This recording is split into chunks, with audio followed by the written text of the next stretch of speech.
Hi, Islamic Dad here.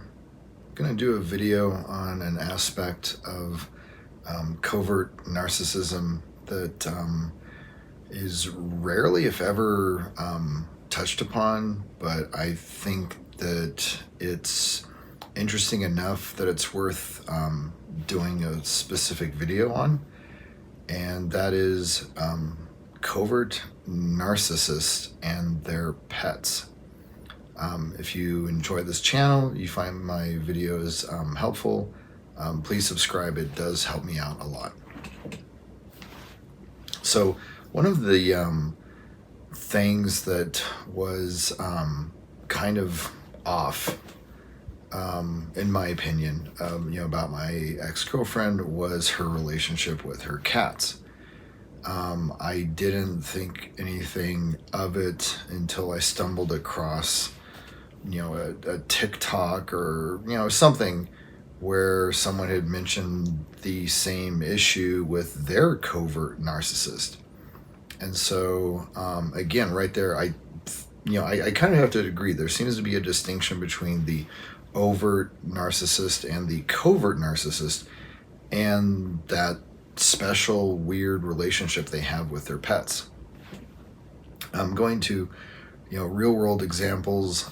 My malignant narcissist ex-wife, she did have a cat and a dog, and she couldn't really care less. At the time it was a big deal for her to get these pets, but then once she had her midlife crisis and decided that she was actually 21 and not 43, she just, had no interest in the pets at all. And so, right there, at least with, the malignant narcissist, they seem to be so focused on themselves and just ruining everyone's lives that they just don't have the capacity to even entertain, having any type of a connection with a pet.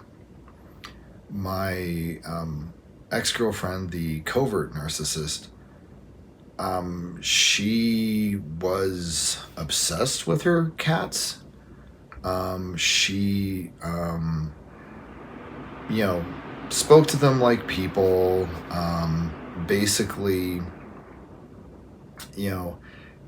it was very strange to be around her and have her interact with the pets the way she did.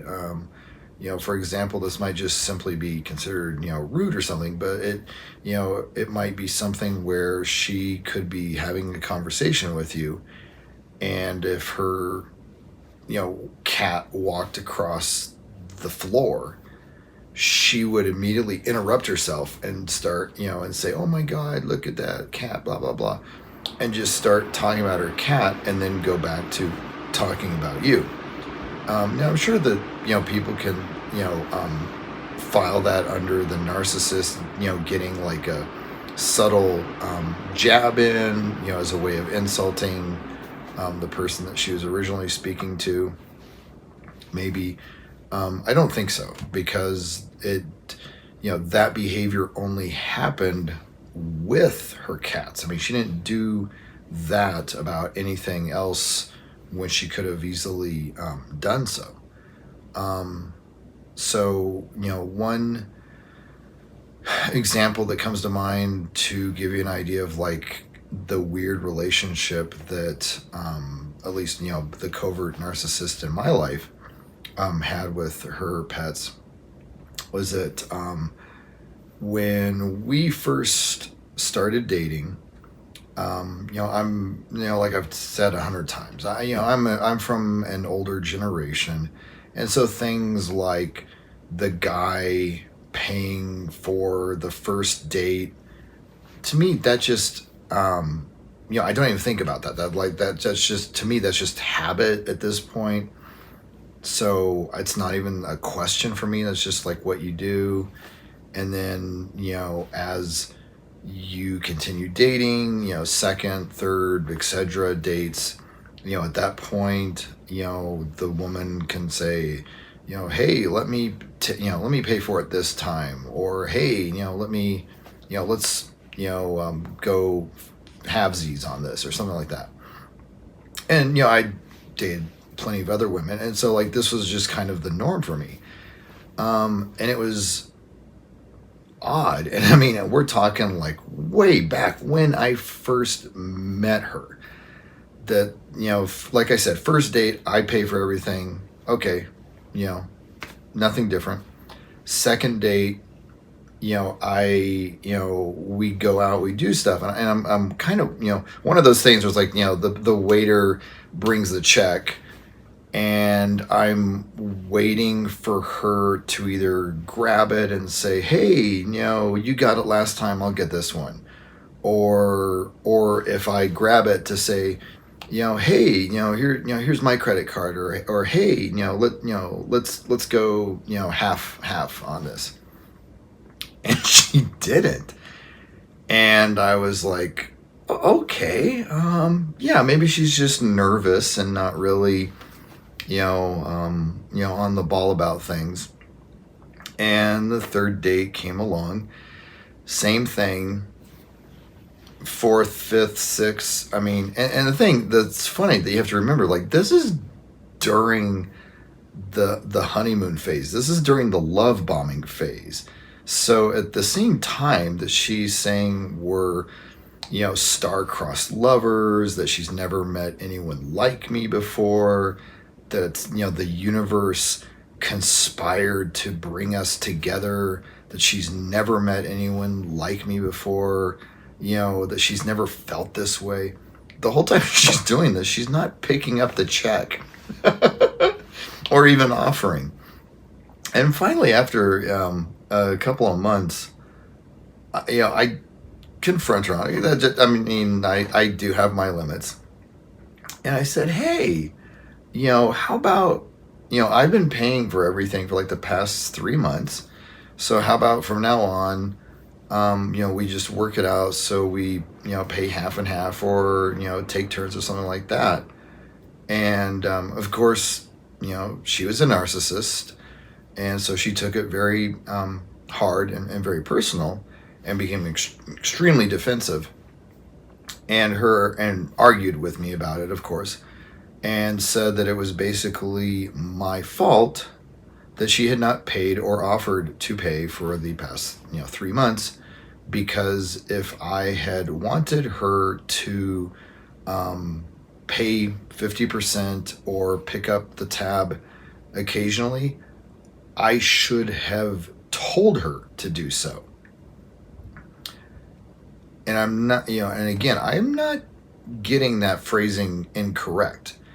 She made it clear that it wasn't that I was supposed to ask, it was that I was supposed to tell her. And I apparently I didn't, therefore it's my fault. That I should have been like, here, you pay this time in a discussion, or here, you pay half of this check. And again, she weaponized gender roles and gender stereotypes throughout the relationship, especially early on. But that's for another video. But my point, back to the point, is that she was tight with money. I mean, her money was her money, and she really didn't want to part with a penny. Very, very stingy almost when it came to stuff. And I don't mean just dating. That was to a large extent just kind of how she lived her life and managed her finances. So I think you've got the picture in your head of what she was like. Okay. She had 2 cats. One of her cats, I'm going to fudge this up a bit just for the sake of, out of respect to her, is that her cat ate some pancakes that she had got from a local restaurant. And I mean the whole plate, just ate the whole plate of pancakes. They might have been, the pancakes might have been cooked in, you know, fat, or real butter, bacon grease, or something like. I mean, they're just delicious pancakes, and super heavy, dense, delicious. And the cat just ate the whole plate of them, and was like, "Whoa!" I mean, I wasn't there, but I'm just imagining what a cat is like after they eat that many pancakes. And the cat was a mess for like the next 12 hours. Like, I mean, I don't know. Like, it was just a complete mess. And so she had to take the cat into the vet, like the vet ER, and they did like x-rays. I think they might have done, I don't know if they did like the charcoal or not, because at that point I think the cat had digested the majority of pancakes to the extent that it could. But then, like, there was, it did some things with the cat's intestines or something. Anyways, it was a whole big mess, and the cat had to stay there for like a week. And they had to, like, give it all this special medicine and give it IVs and keep it under observation and do, like, x-rays and scans and all this type of stuff.